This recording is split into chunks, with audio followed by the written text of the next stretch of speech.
When you meet a potential customer or client, you obviously want to make a good first impression.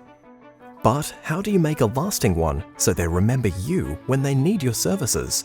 Let's learn why business cards are important and how to design a card that best showcases you and what you do.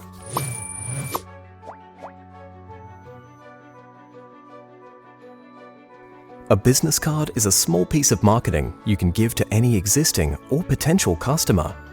It shows you are established, ready, and willing to work together.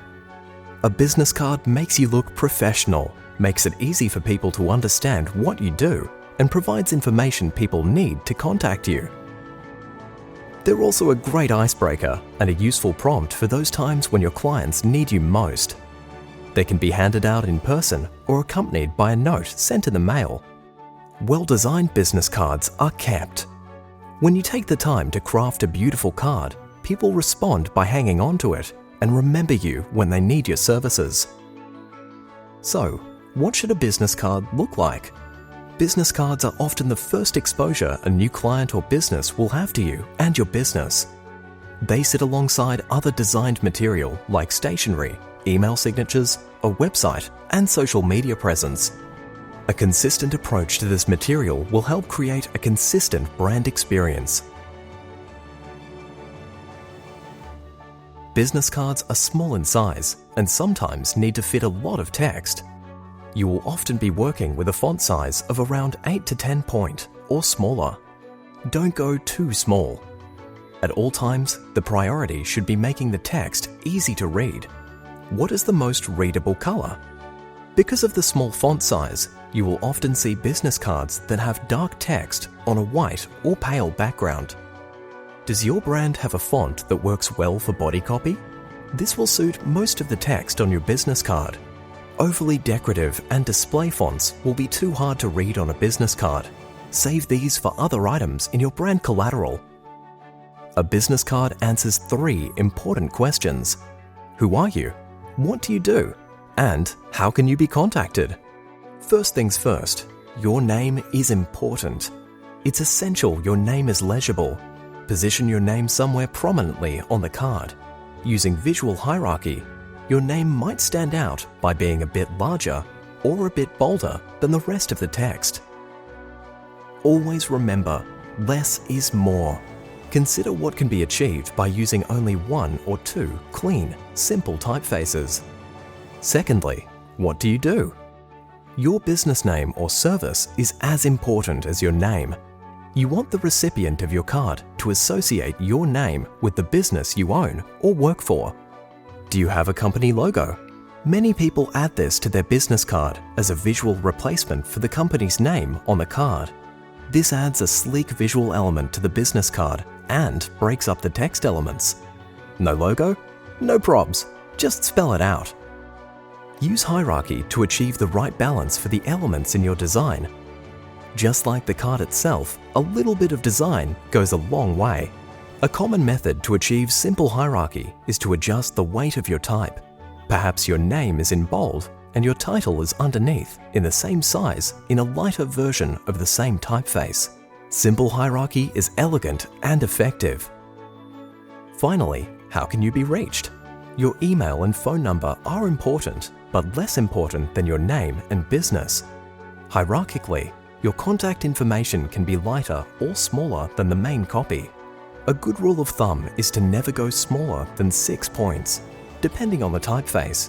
You don't want people needing a magnifying glass every time they want to contact you. You may also choose to include relevant social media handles.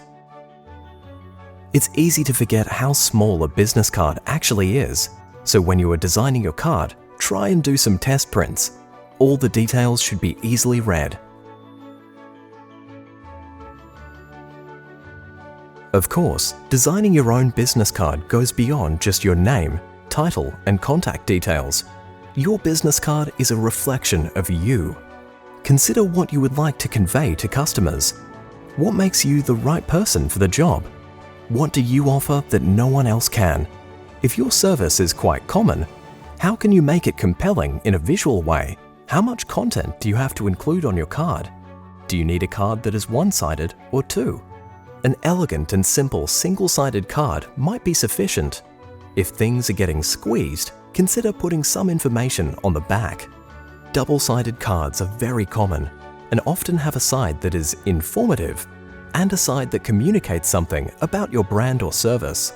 Popping some content on the back, like social media handles, might also free up some space. Thinking about colors or designs that represent your industry will help people understand what you do. The most important thing? If there's text on top of a color or image, make sure it can be read easily and effectively. Never underestimate how a business card feels to touch. Avoid your card feeling thin and flimsy by keeping the paper, often referred to as stock, 250 GSM or more. The thickness of the card will send a subliminal message about your brand. A very heavy cardstock, say 350 GSM, will feel very rigid and strong, hard to bend. That could send a message that your business is trustworthy, or depending on what you do, it might send a message you are strong-minded. So consider the purpose of every design decision. Consider the finish. This sends a subliminal message as well. High gloss has a shiny look and feel. A matte finish has a slight sheen and is softer. An uncoated finish uses the paper's natural texture. Recycled stock is also a consideration. It has a grainy, tactile feel. What suits you and your business the most? Ultimately, the goal is for the feel or the texture of your business card to convey an idea about your business as much as the words themselves. When it comes to shape, horizontal cards are the most common, but if you're looking to stand out from your competitors, you could choose portrait format. Beyond the rectangle, your card could be a square, a circle, or an even more interesting shape. It might have rounded edges or have cutouts. Just think about where the recipient is going to put it after you give it to them. You want it to fit in their pocket or their wallet. An embellishment might help your card really stand out and help your card feel unique or decadent. The options are endless. Some popular choices include raised or embossed text, metallic inks, and colorful painted edges. Anything is possible, but custom shapes and embellishments can be costly. For a business card, it is often enough to choose an appealing paper stock, refine your typography, and concentrate on elegant hierarchy and color use. Before you send your business card to the printer, check everything carefully. Do a test print. Ensure all words are large enough to read and there are no mistakes. Get a second or third pair of eyes to check the card for errors and ask for feedback. The last thing you want is a lot of printed cards with a silly spelling mistake on them. Your business card is now ready to be supplied to a printer. Multiple versions of your design will be laid out on a single sheet of card, which is cut or trimmed down into individual cards. While printers make every effort to ensure cards are trimmed in the right place, the trim line can alter slightly. For safe measure, ensure all text is 5 mm from the edge of the card so it doesn't get chopped off when the cards are trimmed at the printer. In this lesson, we've learned about how to design business cards, what to include, and how to use hierarchy to convey the most important information. There's nothing quite like the excitement of your printed business cards arriving, stacked with so much promise and possibility. Make sure you always have some on you, particularly when attending conferences or events. Insert them into thank you notes and packages, and present one next time someone asks you what you do. Get into the habit of giving them out to see how they feel, noting any feedback or comments you can apply to your next print run.